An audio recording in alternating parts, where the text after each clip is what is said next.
Okay, welcome back. This video is going to be about the completion guide, all the things that you need to purchase to complete the Kadet Senior. So I got most of the stuff laid out here. I'm going to start with the, I use a DX7 or a DX9 radio. I have both, and I'm probably going to have this one on the DX9. But I'm going to use a 7-channel receiver.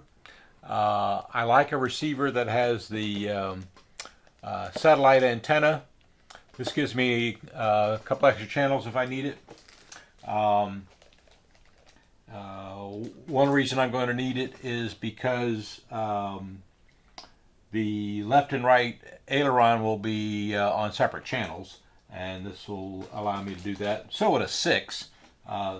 The 60U10 would probably work just as well, but I'm going to use a 7.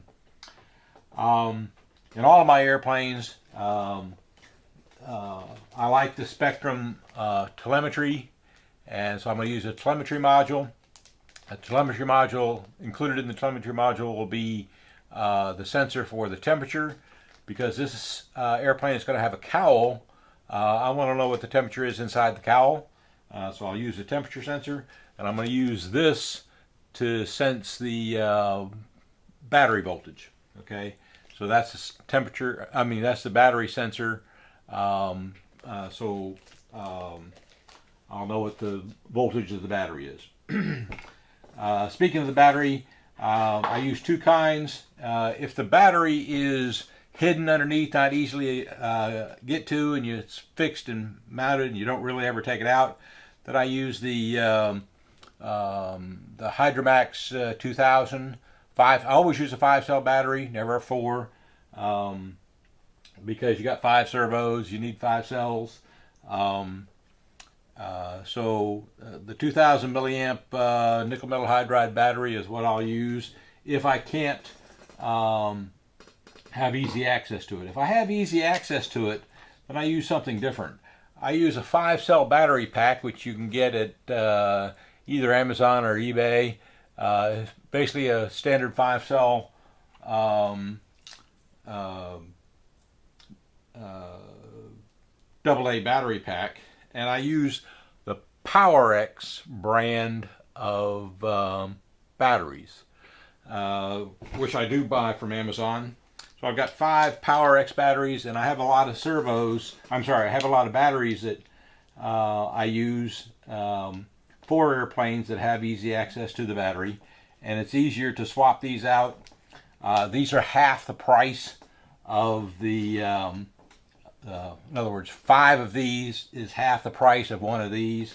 So it's not only cheaper, but if a cell goes bad, you charge a cell individually. If a cell goes bad, you can replace it. Where if the cell goes bad on this, you throw it away. So that's the batteries I'm going to use. As far as the engine's concerned, I debated them amongst myself as to what engine I'd use. I decided on the OS, and I decided on the OS 46 AX2. The airplane I just completed, the RV8, has the OS 55 on it, but it's going to be a little bit heavier airplane. I think the 55 is going to work better for it. But the 46 I decided because the instruction manual said don't overpower it, so I don't plan to. Don't plan to do a lot of acrobatics with it. This is a trainer. The Senior Cadet is just a large trainer airplane. I think it'll work well. You have lots of choices when it comes to the servos. I've decided to use the high-tech HS485HB, which is a carbonite gear, not just regular plastic, but the carbonite gear set. It has a top ball bearing, and what I look for in these is how much torque it has, and the torque, because I'm using 5 cells, the voltage is going to be 6, so the torque at 6 volts is 83 ounces, inches, or however they measure torque, but the number is 83 ounces, and that's getting up there. You want a minimum of at least 50. 50 is bare minimum for these kind of airplanes. If you want something a little better, I did use the HS digital servo, the HS 5625 digital super torque in the Cadet LT40, and the torque on that is 130 as compared to 83. I've also used the high-tech 5645, which they call the Ultra Torque, and the torque on it is 168 as compared to 130 versus 83. And I use this actually on the RV8 because the has a large flap, and that flap gets a lot of wind resistance when it's down, and so I used a high torque servo for it. But okay, you pay about, I don't know, $16, $17 for this one. You pay about $30 for this one. You pay about $40 for this one. So I'm going to go with the $16 times 5.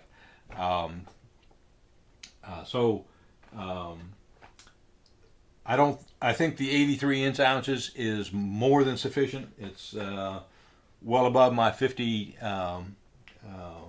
torque minimum, and so that's what I'm going to go with. So that's the receiver, telemetry module, and the engine and the servos. I always like to use an aluminum spinner, so I'm going to use the True Turn 2.5-inch standard spinner, and for the OS engine you need the 1/4-inch adapter for that. And the prop likely to be used and kept is an 11.6 APC prop. Always have a few spare of those, just in case. Okay, a few other things you're going to need. I always use a 3-line tank, as I said before, and this is the way I get to a 3-line tank. It comes with a clunk. It comes with an extra brass tubing if you need it. It comes with this little place for the stopper to sit in. It's basically a collar that you epoxy onto the side of the airplane or the cowling, and then you got pick your size of stopper depending upon what size fuel you use, fuel tubing you use.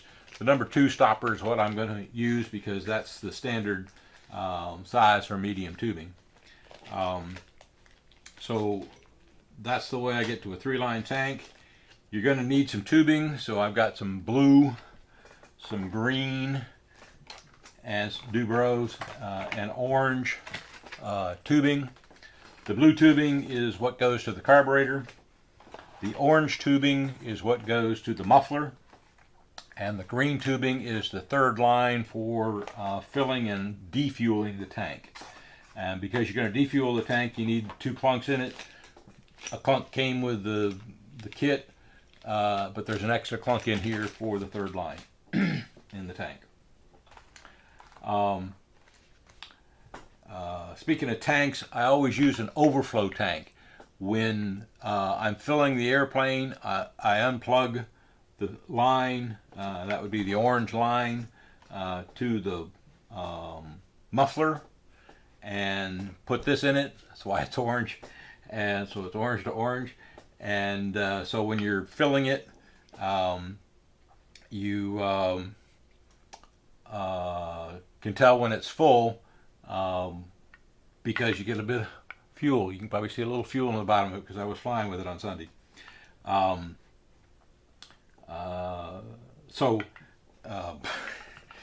It was raining. It started drizzling on Sunday, and I had to run quick, and I didn't get to empty this tank, but I'll do that sooner or later. So the fueling, however, the fueling is a problem when you've got a cowl, and because you can't take the cowl off to unplug the vent line to the carburetor. So there's a couple of solutions for that, both made by Dubro. This is the plastic version. It's an easy fueling valve, easy fill fueling valve. That fueling valve will go, instead of between the tank and the carburetor, it's going to go between the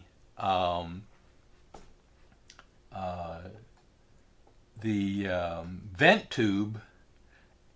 So instead of the tank, it'll be the tank will be the vent line from the tank, and instead of the carburetor, it's going to go to the muffler. So I can pop this out and stick this on, and have a way to vent and have an overflow tank. This does the same thing. It's a Dubro quick fill valve, same principle. It's got two lines, and one to the tank, and they say one to the carburetor. And but it's metal, as you can see. And they also sell, if you want it, a cap that goes on top of it, so it's nice and stays nice and clean and so forth. So I used this on the RV8 because it has a cowl. I've actually used that before. This I've actually not tried yet, but I may try it with this one just to see if it works as well, and we'll see.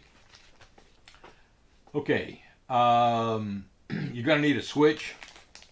Most of the time I use this Spectrum switch harness, and it works well. 3-wire switch harness, but it doesn't have the ability on the outside to test the voltage of the battery. So if you want to switch to test the voltage of the battery from the outside, this charge switch harness is the same thing, a little bit bigger, so it takes a little bit larger hole in the side. This is sized for the standard hole, and I did notice in the side of the Kadet Senior there's a cutout for where this size goes. So if you use this one, you got to enlarge that hole. So I'll probably use this one because I'm going to know the voltage while I'm flying by the telemetry. Every minute the telemetry module is going to report to my DX9 radio or DX7 radio the voltage of the battery. So if I didn't check it before I took off, I'm going to find it as soon as I start up the airplane. And every minute thereafter. So you will need a switch. I talked about the fueling valve, the extensions. The aileron servos will need an extension in the wing. They recommend in the book 12 inches. I think 9 inches is usually sufficient. So I've got 2 extensions for that, for the 2 ailerons servos in the wing. And because I'm not using a Y harness, I'm going to have 2 9-inch servo extensions to extend from the aileron channel, and usually the aux1 channel will be the other servo. And so I've got 4 servo extensions. They're again the Spectrum heavy duty 9-inch servo extensions. And so I got 4 of those. And that's all the major components. There are going to be some minor components, some screws. The kit did not come with engine screws to mount the engine to the nylon mounting arms, and there's always a few extra little bits and pieces, but that's all the major components that you have to supply, and that's what I'm going to use. And thank you for watching, and I'll see you on the next video. Thank you.